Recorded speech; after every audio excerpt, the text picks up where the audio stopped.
रामकृष्ण हरी माऊली. योगिनी एकादशी महात्म्य. ज्येष्ठ कृष्ण पक्ष योगिनी एकादशी. व्रतकथा. धर्मराज म्हणाले, श्रीकृष्णा, मला योगिनी एकादशीचे महात्म्य ऐकायची इच्छा आहे. कृपा करून तेवढे सांग. श्रीकृष्ण म्हणाले, तुला यासंबंधी इतिहास सांगतो. महाधनवान म्हणून ज्याची तिन्ही लोकात कीर्ती होती, असा कुबेर अलकापुरीला राज्य करीत होता. तो महापराक्रमी, ऐश्वर्यवान, धर्मनिष्ठ आणि महान शिवभक्त होता. त्याने आपल्या राजधानात भले मोठे भव्यदिव्य शिवमंदिर बांधले होते.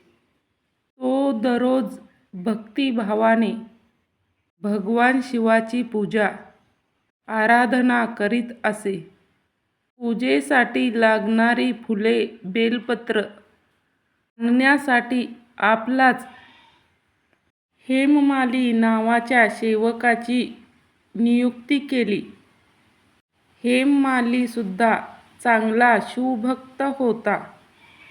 तो रोज मानस सरोवराहून फुले, बेलपत्री गोळा करून राजवाड्यात आणून देई. थोड्याच दिवसांनी त्याचे गंधर्व कन्याशी लग्न झाले. तीही शिवभक्त होती. एके दिवशी त्याला गाढ झोप लागली.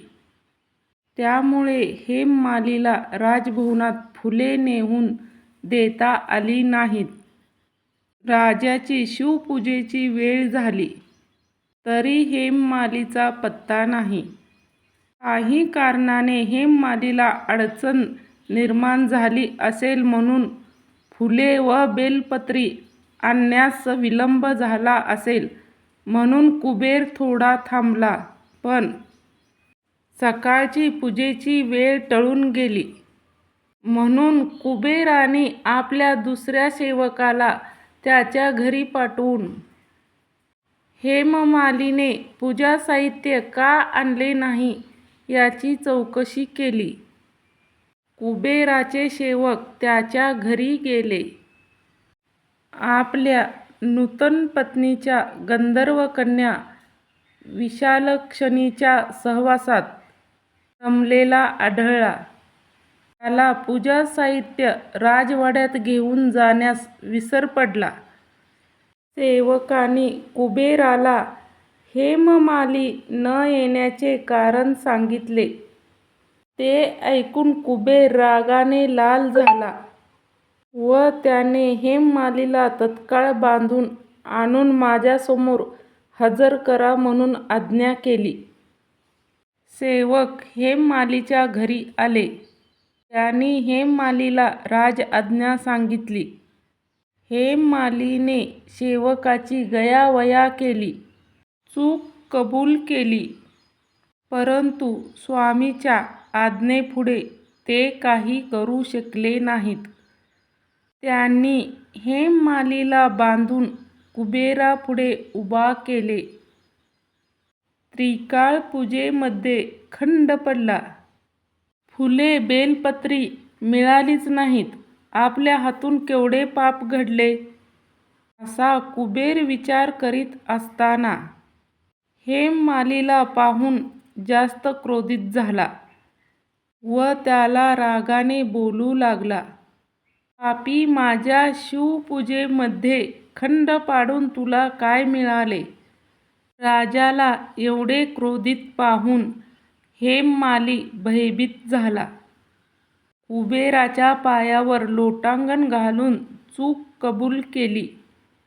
आपल्या शिवपूजेत खंड पडावा असा उद्देश नव्हता. नकळत अपराध घडला.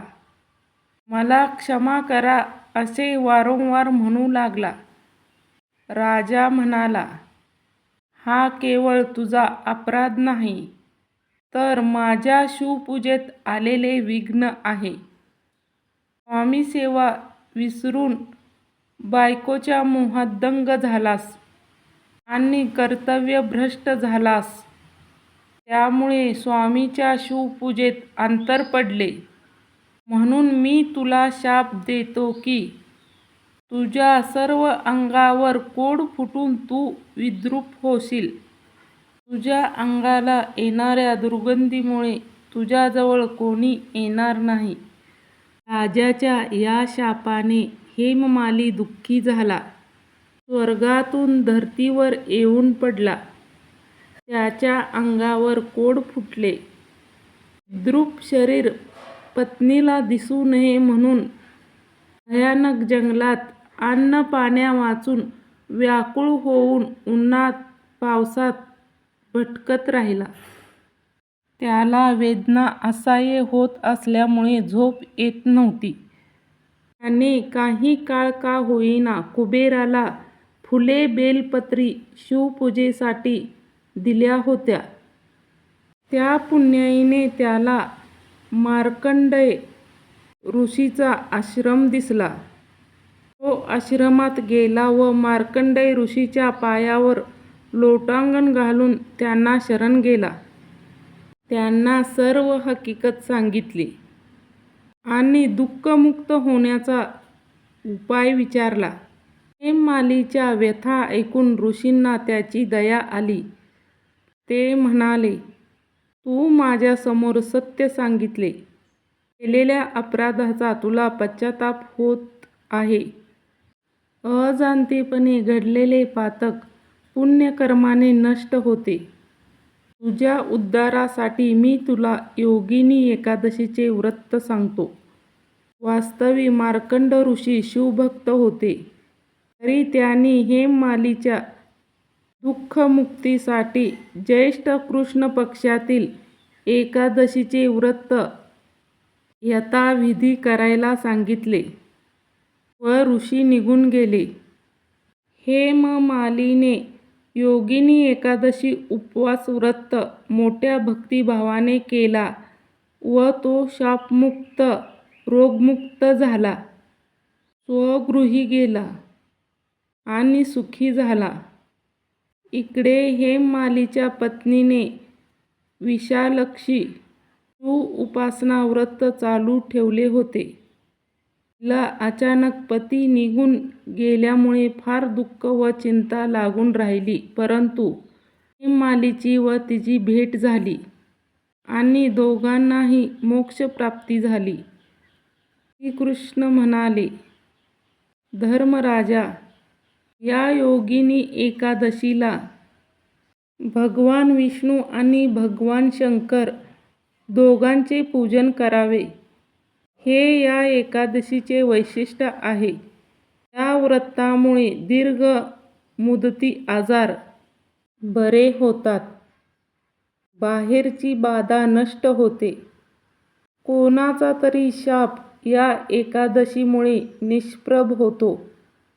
वधूवरांना मनाप्रमाणे जोडीदार मिळतो.